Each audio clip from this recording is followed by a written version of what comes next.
வணக்கம். அமைச்சர் நேரு மேலே வந்து அமலாக்கத்துறை வந்து வழக்கு பதிவு பண்ணிங்க அப்படின்னு சொல்லிட்டு டிஜிபிக்கு வந்து ஒரு கடிதம் போட்டிருக்கிறாங்க. கிட்டத்தட்ட 1020 கோடி ரூபாய் நகராட்சி நிர்வாகம் மற்றும் குடிநீர் வழங்கல் துறையில் ஊழல் பண்ணியிருக்கிறாரு அப்படிங்கிற மாதிரி ஒரு குற்றச்சாட்டை வச்சிருக்கிறாங்க. ஏற்கனவே நல்லாவே தெரியும், பிரதமர் வந்தபோது எடப்பாடி பழனிசாமி நேரடியாக அவர் சந்தித்து ஒரு ஃபைலை கையில் கொடுத்தாரு. அதில் வந்து திமுக அமைச்சர்கள், முக்கியமான அமைச்சர்கள் தேர்தல் சமயத்தில் அவங்க மேலே நெருக்கடி கொடுக்கணும். ஏன்னா அவங்க பணப்பட்டுவாடா பண்ணுவாங்க. திமுக ஜெயிக்கிறதுக்கு அவங்களால தான் முடியும், ஜெயிக்க வைப்பாங்க. அதனால் அவங்கள வந்து ஒரு மன உளைச்சல்லே வச்சுருக்கணும் அப்படின்னு சொல்லி இது பண்ணுறாங்க. இதெல்லாம் திமுக அமைச்சர்களுக்கு இதெல்லாம் ஒரு பெரிய மேட்டரே கிடையாது. என்ன மன உளைச்சல் கொடுத்தாலும் அவங்க வேலையை பார்ப்பாங்க. அவங்களுக்கு கீழே இருக்கவங்களும் வேலையை பார்ப்பாங்க. இது எடப்பாடி பழனிசாமிக்கும் நல்லா தெரியும், இது பாஜகவுக்கும் நல்லா தெரியும். ஆனாலும் பார்த்தீங்கன்னா ஏதாவது ஒரு இது பண்ணுவாங்க. ஊழல் பண்ணியிருக்காங்க. யார் ஊழல் பண்ணாமல் இருக்கிறா? இப்போ மத்திய அரசு ஊழல் பண்ணாமல் இருக்குதா? அதெல்லாம் எல்லாமே ஊழல் பண்ணுறாங்க. யார் மேலே ஊழல் குற்றச்சாட்டு இல்லை? பிரதமர் மேலே ஊழல் குற்றச்சாட்டு இல்லையா? அமித்ஷா மேலே ஊழல் குற்றச்சாட்டு இல்லையா? என்ன திமுக அமைச்சர்கள் மட்டும்தான் ஊழல் பண்ணாங்களா? எடப்பாடி பழனிசாமி ஆட்சி காலத்தில் யாருமே ஊழல் பண்ணலையா? எடப்பாடி பழனிசாமியே அவர் மேலேயே 8000 கோடி ஊழல் ஒன்று இருந்துக்கிட்டே இருக்குது நெடுஞ்சாலைத்துறையில்.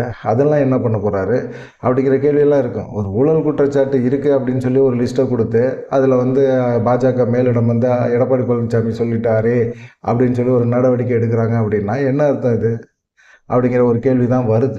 நகராட்சி நிர்வாகம் மற்றும் குடிநீர் வழங்கல் துறையில் வந்து டெண்டர் விட்டுருக்குறாங்க. இந்த ஒப்பந்தம் எடுக்கிறாங்கல்ல, யாருக்கு ஒப்பந்தம் கொடுக்கணும் அப்படிங்கிறத தான் முடிவு பண்ணியிருக்காங்க. ஒவ்வொரு டெண்டருக்குமே பார்த்தீங்கன்னா 7.5% 10% வந்து அவங்க லஞ்சமாக வாங்கியிருக்காங்க. இந்த லஞ்சம் தான் பார்த்தீங்கன்னா 1020 கோடி ரூபா வரைக்கும் நடந்திருக்குது அப்படின்னு சொல்கிறாங்க. லஞ்சம் வாங்கினாங்க அப்படின்னா பரிவர்த்தனை நடந்திருக்கணும்ல. யாருக்கு நடந்துச்சு அப்படின்னு பார்த்தீங்கன்னா பண பரிவர்த்தனை நடந்திருக்குது. இந்த பணத்தெல்லாம் கொண்டு போய் வெளிநாடுகளில் பதுக்கிட்டாங்க. ஹவாலா மூலமாக இந்த விஷயங்கள் எல்லாமே நடந்திருக்குது அப்படிங்கிற மாதிரி நேரு மேலே குற்றச்சாட்டை சொல்கிறாங்க. இது எப்படி வந்து இவங்களுக்கு ஆதாரம் கிடச்சிருக்கு அப்படின்னா ஸ்மார்ட் ஃபோனில் பேசின விஷயங்கள், அப்புறமா டிஜிட்டல் சாதனங்கள் மூலமாக கிடைத்த வாட்ஸ்அப் மெசேஜுகள், அதுக்கு 30க்கும் மேற்பட்ட புகைப்படங்கள், இந்த டிஜிட்டல் ஆதாரங்களை வச்சு அமலாக்கத்துறை சோதனையின் போது சிக்கியிருக்கு. இதை வச்சு தான் வந்து டிஜிபிகிட்ட வந்து புகாராக கொடுத்துருக்குறாங்க அமலாக்கத்துறை. அமைச்சர் நேரு மேலே நீங்கள் புகார் கொடுக்கணும், நீங்கள் வந்து வழக்கு பதியணும் அப்படின்னு சொல்லியிருக்கிறாங்க. 258 பக்கம் கொண்ட ஆவணத்தையும் தமிழக தலைமை செயலாளர் மற்றும் டிஜிபிக்கு அனுப்பியிருக்கிறாங்க வழக்கு பதிப்புன்னு சொல்லி அப்படின்னு சொல்கிறாங்க. எந்த நேரத்தில் வேணாலும் அமைச்சர் நேருக்கு ஒரு நெருக்கடி வரும். அமைச்சர் நேரு வந்து கைது செய்யப்படலாம், அல்ல அவருக்கு வந்து விசாரணையை துவங்கலாம் அப்படிங்கிற மாதிரி சொல்கிறாங்க.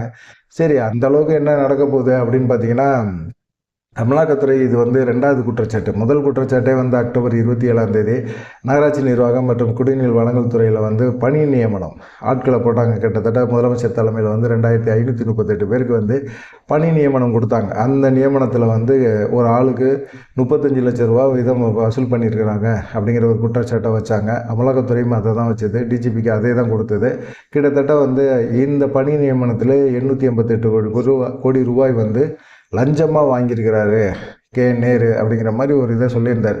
நேரு வாங்கினாருன்னா நேரு நேரடியாக வாங்குவாரா? அவர் வாங்க மாட்டாரா? அவருடைய சகோதரர் இந்த நகராட்சி நிர்வாகத்துறையோட இதெல்லாம் இப்போ ஃபுல்லாக டெண்டர்லேருந்து இந்த வேலை வாய்ப்புகள் எல்லாமே நியமனம் பண்ணுறது முதற்கொண்டு எல்லா விஷயங்களும் பார்க்குறது யாருன்னு கேட்டிங்கன்னா அவருடைய சகோதரர் ரவிச்சந்திரன் அப்படிங்கிறது தான்.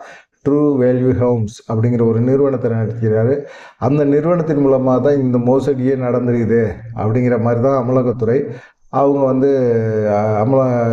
டிஜிபிக்கு வந்து ஒரு புகாரை சொல்லியிருக்கிறாங்க. இதுக்கு வந்து அமைச்சர் நேரு என்ன சொன்னார்னா, அந்த பணி நியமனங்கள் எல்லாமே 2012, 13, 14, 15 அப்புறமா 17 இதில் எல்லாம் பார்த்திங்கன்னா நடந்த எல்லா பணி நியமனங்களும் அண்ணா பல்கலைக்கழகம் மூலமாக தான் நாங்கள் தேர்வு செஞ்சுருக்கிறோம். இந்த பணிகள் வேலைகள்லாம் வந்து பார்த்திங்கன்னா அங்கே தேர்வு நடக்கும். அந்த தேர்வுக்கு அப்புறமா இன்டர்வியூக்கு அப்புறமா தான் பணி நியமனம். இது வந்து அப்படி தான் நடந்துகிட்டு இருக்குது.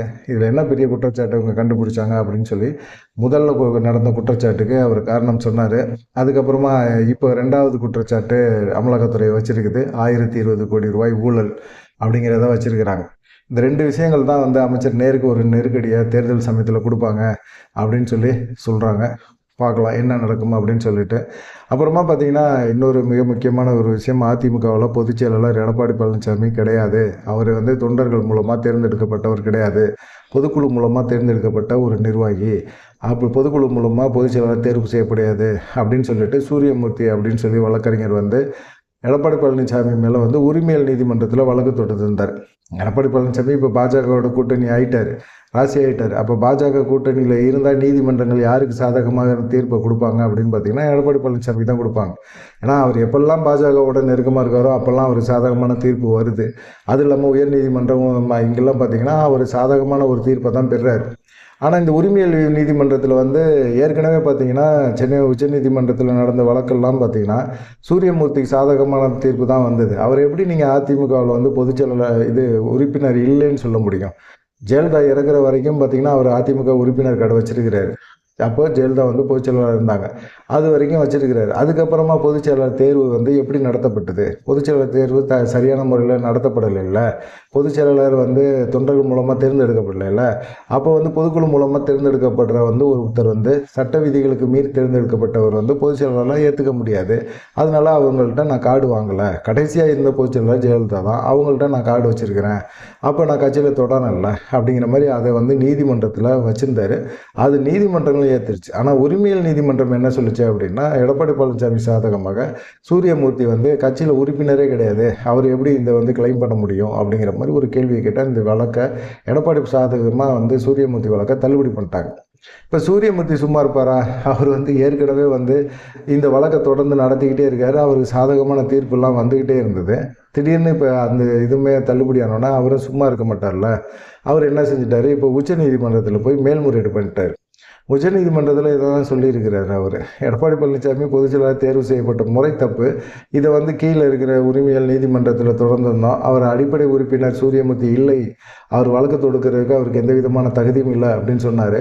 ஆனால் அது சென்னை உயர்நீதிமன்றங்கள் அந்த அடிப்படையில் வந்து என் கேஸை வந்து தள்ளுபடி பண்ணலை. ஆனால் வேறு இதில் வந்து தள்ளுபடி பண்ணாங்க இப்போ உரிமையல் நீதிமன்றத்தில் அப்படின்னு சொல்லிட்டு இப்போ உச்சநீதிமன்றத்தில் வழக்கு தொடுக்கிறார். இந்த உச்சநீதிமன்றத்தில் வழக்கு தொடுத்து அதுக்கப்புறமா வந்து பார்த்திங்கன்னா தேர்தல் ஆணையத்தில் இவரோட வழக்கு தள்ளுபடி பண்ணிடுச்சு, எடப்பாடி பழனிசாமி தான் பொதுச்செயலாளர் அப்படிங்கிற மாதிரி தேர்தல் ஆணையத்தில் வந்து எடப்பாடி பழனிசாமி மூவ் பண்ணி எனக்கு எந்த விதமான பிரச்சனையும் இல்லை அப்படிங்கிற மாதிரி இதை கொண்டு போகணும் அப்படின்னு நினைக்கிறாரு. ஆனால் அது சாத்தியம் இல்லை. ஏன்னா உச்சநீதிமன்றத்தில் இவர் வழக்கு தொடுத்தோன்னா இந்த வழக்கு மேல்முறையீடில் இருக்குது அப்படின்னு சொல்லி இப்போ தேர்தல் ஆணையத்திலையும் சூரியமூர்த்தி வந்து எடப்பாடி பழனிசாமிக்கு எதிராக எடப்பாடி பழனிசாமி தேர்வு செய்யப்பட்ட பொதுச்செயலாளர் பதவி செல்லாது, அவர் ஏ ஃபார்ம் பி ஃபார்மில் கையெழுத்து போட முடியாது அப்படிங்கிற ஒரு காரணங்களை எல்லாம் அடுக்கி அவர் வந்து சில விஷயங்களை வந்து செய்வார் அப்படிங்கிற மாதிரி தெரியுது. ஏன்னா உச்சநீதிமன்றத்தில் வழக்கு தொடுத்துட்டாரு. இனிமேல் அடுத்து தேர்தல் ஆணையத்தில் நேரடியான ஒரு முறையீடு கண்டிப்பாக இருக்கும் அப்படின்னு சொல்கிறாங்க. சரி பார்க்கலாம் எடப்பாடி பழனிசாமி என்ன தான் செய்ய போகிறாரு. ஏன்னா தேர்தல் நெருக்கத்தில் வந்து எடப்பாடி பழனிசாமிக்கு ஒரு நெருக்கடியை கொடுக்கணும் அப்படிங்கிறதுல தான் இருக்காங்க. ஒன்று அமித்ஷா வந்து அமித்ஷா சொல்கிறத எடப்பாடி பழனிசாமி கேட்டாகணும். அப்படி கேட்க மாட்டேன் அப்படின்னாருன்னா கண்டிப்பாக வந்து எடப்பாடி பழனிசாமியை வச்சு ஒரு சிக்கலை உருவாக்குவாங்க அப்படிங்கிறது உறுதியாக தெரியுது. எடப்பாடி பழனிசாமி ஒத்து போகலை அப்படின்னா சூரியமூர்த்தி வழக்கை காரணம் காட்டி இரட்டை இலை சின்னத்தை முடக்கப்படும் அப்படிங்கிற மாதிரி சொல்கிறாங்க. பழையபடி வந்து ஒருங்கிணைப்பாளர் இணை ஒருங்கிணைப்பாளர் இதை தானே அமித்ஷாட்ட வந்து ஓபிஎஸ் வந்து கேட்டுட்டு வந்திருக்கிறாரு. அது நடக்கிறதுக்கான வாய்ப்புகள் இருக்குது அப்படின்னு சொல்கிறாங்க. எல்லாத்துக்கும் அடிப்படை காரணம் சூரியமூர்த்தியோட வழக்கு தான். சூரியமூர்த்தியோட வழக்கு வந்து மேல்முறையீட்டுக்கு இப்போ போயிருக்கு அப்படின்னு சொல்கிறாங்க. பார்க்கலாம் என்ன நடக்கும் அப்படின்னு இதை பற்றி நீங்கள் என்ன நினைக்கிறீங்க அப்படிங்கிற ஒரு விஷயத்தையும் மறக்காமல் கமெண்ட் பண்ணுங்கள். நன்றி, வணக்கம்.